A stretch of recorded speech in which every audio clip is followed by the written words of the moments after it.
you said contingency is the norm. I would say Donald Trump is the president of the United States of America. They mean the same. Now, I have a lot of regard for Mr. Donald Trump. The people have elected him the second time. I have a lot of regard for all those Americans who have elected him for the second time. But look at what he's done to the world. Now, I remember as a CFO when we were doing budgeting and planning and so on and so forth, there was this one line item says contingencies to the extent of 5% assumed. So how it has changed the life of a finance guy? Can you, while making a 5-year plan, survive with that 5% contingency? I personally feel even 500% contingency is not enough. So that's how the life of a finance guy has changed. That's how the business mechanism has changed. My friend in the last session said the business models are changing at the dinner table and then they're being rewritten on the breakfast table the next morning. That's unfortunately happening now. Look at the last 5 to 6 years. Yeah, COVID was a so-called natural calamity, probably imposed by China on the world. We don't know, we're still guessing. But after that, just when we thought everything was settled, suddenly one fine morning, Mr. Trump came and he says, I don't like it. Is there a light at the end of the tunnel? We don't know. Is this uncertainty for 6 months, or is this for the entire term while he is president, or if he gets re-elected? We don't know. So I think that's the environment we are living in, and especially from a business model, we don't know what is going to happen 6 months from now. Forget about our 5-year plan. I'll take a pause here. Yeah. Okay. Now, I was just going to say that I think, as you rightly said, it's become a norm. That if you really want to define it in one statement, it's like hope for the best, prepare for the worst. And the only, and I think we're all doing that. So the thing that I'm worried about is that this contingency, or whatever you may call it in terms of volatility, it is leading to a lot of firefighting, and that firefighting is becoming a business model. So the teams are getting used to it. The fact that a lot of middle managers are not empowered to take decisions, they are not able to figure out what to do, what's next. So there is no plan B, there is no alternative in place.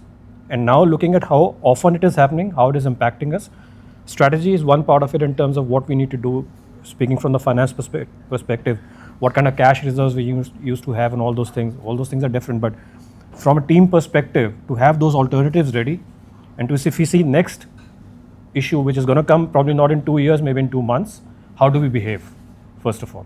So I think that's what I see we need to change. Yeah, there's no way, he's absolutely right, and he's also right in his own perspective that I would call it, think of it like I'm sure you would have heard about black swan event, right? So nobody can plan for it, but how do you build resilience? And then that resilience comes through having the ability to go ahead and adapt, the uncertainty. So to give you one example, we planned last year that this is how the business will go, we'll go build this and all those things, and suddenly you have this, invasion by agentic AI, right?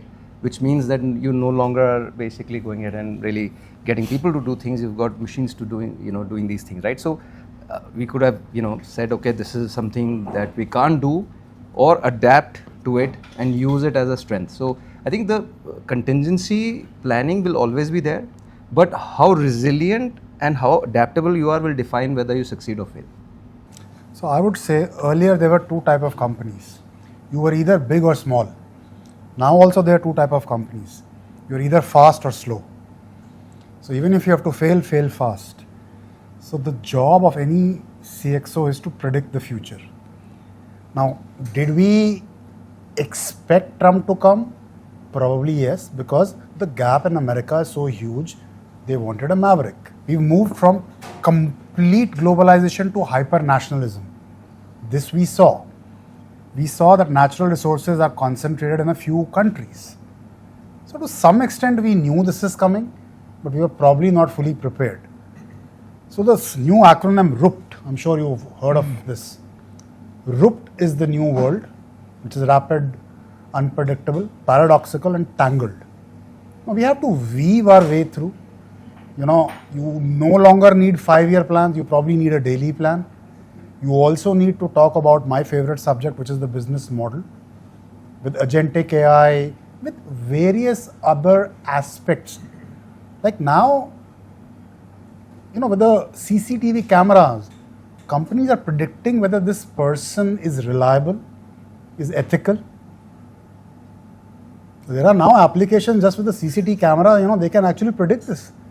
So I'm sure we can predict the future of our businesses within our country and then the region and the world. We just need to get better, because what helped us in the past is not going to help you.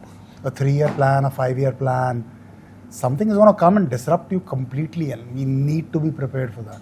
I think that's a valid point, and hearing agentic AI from right and left itself shows that the technologies is kind of a disruptor today.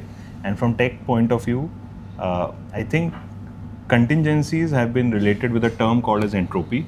I'm not sure how many of us are aware, but measure of randomness is something we all were taught since our educational days. And from there, the only concern was any systems that we are building should have lesser of randomness in it, right? So from that perspective, internal randomness we can still control, but the external randomness is something which is leading to everyday contingencies. Look at the geopolitical situation. Every day you are hearing new stuff, new world economic order coming in place, and hence you are forced to get into contingency. Look at the technological world order. Everybody wants to have control over not oil, which is geopolitical, but over data. And from there, you are in the race of launching something new every day. Now, as a technologist, I cannot adopt that every day. Every day, Google comes up with something, Anthropic comes up with something, OpenAI comes up with something. As an enterprise technology leader, I cannot start adopting and doing that every day without due diligence. So from that perspective, externally, technology war is taking place.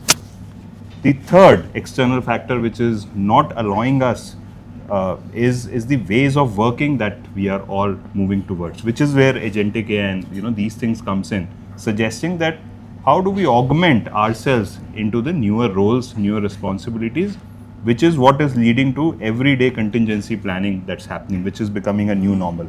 So yes, I would say contingency is becoming a new normal for us as leaders, and it's an acknowledged fact across all geographies, not just in India, but at global level, where we have to deal with new uncertainties every day and have to plan with it. And I'll tell you, some contingencies are a bit in the future, and you get to know them today. So I'll give you one example. Like today about UPI, and it's the big disruptor, financial inclusion. There is an announcement that was done by the deputy the director at UIDAI that every smartphone facial recognition will become the authentication mechanism for that UPI transaction. And there are 800 million plus smartphones, which means because they will connect your phone, they're already connected your phone to Aadhaar, and therefore your camera actually goes ahead and authenticates you as a person who's doing the transaction instead of you putting an OTP and all those things, right? Now imagine I'm hearing this and I'm thinking that my entire business model is based on messaging, and this now puts me out of that whole value chain. What am I going to do? So some of these contingencies you actually have the ability to see, and how you plan for them is what decides the future. I disagree. But I think the point that you made earlier. No, I disagree here. Sorry. I feel the world technology is overhyped, and it's actually beaten down to the last possible thread. And I'll tell you why. I have the privilege of working for a semiconductor company, which is, so when you say semiconductor, my version is next to rocket science. It's probably the second most complicated technology in the world. And when I'm sitting in the board meetings, the first thing the guy presents is, this is my new chip. And the second line is LTR. What is LTR? Lifetime revenue. So before that chip is getting launched, we are doing the Kriyagram of that chip, saying in the next 3 years, this chip is going to bring us this, and after that, it's going to be down the drain. Now, my friend talked about BlackBerry, my friend talked about Nokia. What happened to Nokia and BlackBerry? They were in a kind of a technological environment. Now, can you change that entire technological environment and become something else? The answer is no. So Nokia never adopted 3G. So they can actually. No, I'm just saying, Nokia never adopted 3G. My company, Motorola, so Freescale was a spin-off from Motorola. I still remember that Motorola flip phone, when it was launched, was a rage. Today, nobody buys a Motorola phone. Is there something wrong with Motorola phone? The answer is no. But they could not adapt to that. So the problem with the technology is, while you can take incremental improvements, can you change from something that you are to something else? The answer is no. Because your entire setup, ecosystem is set up for something which is defined with a 10 to 15% marginal increase. If the technology is going to change every 3 to 5 years, can you change your $1 billion worth of investment in those 5 years? The answer is no. I think that's not the point, yeah, because there'll always be limitations, whether it's hardware, software, technology. But I think it's about, the point that he made, that it is about the adaptability, the resilience, and which comes from the culture of innovation. And I'll give you an example very closer to home. We all know that we're great fans of a gentleman, a red-headed gentleman, and what he's done to all of us or the entire world.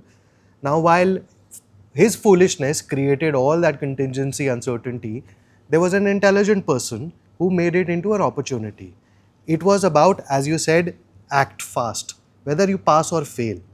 Okay, went and secured oil, went and secured semiconductor technology, went and secured funding from Norway, which is one of the largest sovereign funds of the world. I think that is what I call, in terms of, to be resilient, you are adapting and acting fast.